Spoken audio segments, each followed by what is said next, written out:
মানুষ 2 দিন বেচবে 5 দিন চুরি করবে, ছিনতাই করবে আর ওনাদের মিছিলে যাবে। আমার রাস্তায় মানুষকে ভাড়া দেব কেন? রাস্তা আবার ভাড়া দেয় কিভাবে? জায়গা করে দেখে আমরা রাস্তা দেব কেন? মন চাইলে আপনার পুরো হকার্স মার্কেট আছে, একতলা আছে, 5 তলা 10 তলা বানাই দিয়ে দেন না আপনি সব। নির্দিষ্ট জায়গা করে কাকে দিবেন দিয়ে দেন, আমি আমার রাস্তা দিব না। ঢাকা থেকে হকার সব উঠায় নিয়ে যেতে হবে, আমার রাস্তা যতটুকু দখল করা হয়েছে সেটা আমাকে খালি করে দিতে হবে। আমার রাস্তা আমি কাউকে দিব না। আমি প্রশাসককে স্পষ্ট জানিয়ে দিয়েছি, যাই হোক রাস্তা দিব না, রাস্তা আমি কাউকে দিতে চাই না। আমাদের রাস্তা ঢাকাবাসীর রাস্তা, আমরা রাস্তায় হাঁটবো। উনি বললেন যে অমুক একটা রাস্তা আছে, ওই রাস্তাটা ব্যবহার হয় না। রাস্তা আবার ব্যবহার হয় না এমন কোনো রাস্তা আছে না। তখন আমি ওনাকে বললাম, স্যার আপনি কি জানেন গুলিস্তানে যখন মার্কেটটায় আগুন লেগে গেল তখন ওই মার্কেটে আগুন কেন নিভানো সম্ভব হয় নাই? কারণ রাস্তা দিয়ে যে গাড়ি যাবে সে যাইতে পারে না, ওই আপনার ভ্যান তারপরে হচ্ছে হকার, তাদের জন্য নির্দিষ্ট সময় যেতে না পারায় সেই মার্কেটটা পুড়ে গেছে। আপনি অন্যদিকে দেখেন, আমাদের ঢাকায় যেখানেই আগুন লাগে ফায়ার সার্ভিস ঢুকতে পারে না এই সমস্ত হকারগুলোর কারণে। তাহলে আমাদের রাস্তাটা আমাদের জন্য খুলে দিতে হবে না? রাস্তা আবার ব্যবহার হয় না, এটা আবার কিরকম কথা? সব রাস্তা ব্যবহার হয়, কোনটা রাস্তাটা বেশি। তাহলে এক কাজ করো, রাস্তা যেটা ব্যবহার হয় না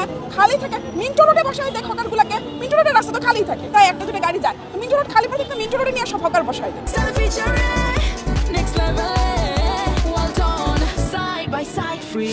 রাস্তা তো আমার, আমি হাঁটবো, লাফাবো, শুয়ে থাকবো, ওটা আমি দেশের জনগণ, আমি এখানকার জনগণ, আমি বুঝবো। আমার রাস্তা আমি মানুষকে ভাড়া দেবো কেন? রাস্তা আবার ভাড়া দেয় কিভাবে? একটা ফুটপাথ 4 ফুটে, ওই ফুটপাথের 3.5 ফুটই হকারের আর আধা ফুট জনগণের। তাহলে ওই ফুটপাথের মধ্যে তো মার্ক করা আছে, প্রতিবন্ধীর জন্য একটা রাস্তা আছে, একটা সাইড আসার একটা সাইড যাওয়ার। তো মানুষটা আসবে কোন দিক দিয়ে, যাবে কোন দিক দিয়ে, আর প্রতিবন্ধী চলবে কোন দিক দিয়ে? নির্দিষ্ট জায়গা করে দেখ, জায়গা করে দেখ, আমরা রাস্তা দেবো কেন?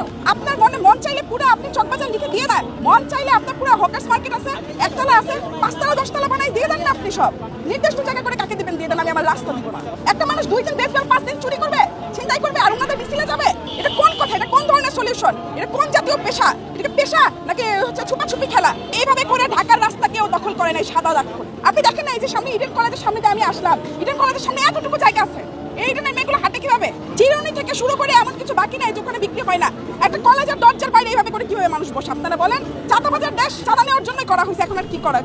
তো এই একদিনের অভিযান করছে, বলছে যে হকার মুক্ত করে দেবো ঢাকা শহর। একদিনের জন্য হকার মুক্ত করে দিচ্ছে আপনাদের, বলে তো নাই যার কতদিনের জন্য হকার মুক্ত করবো। একদিনের জন্য কইরা দেখাই তো দিচ্ছে হকার মুক্ত ছিল।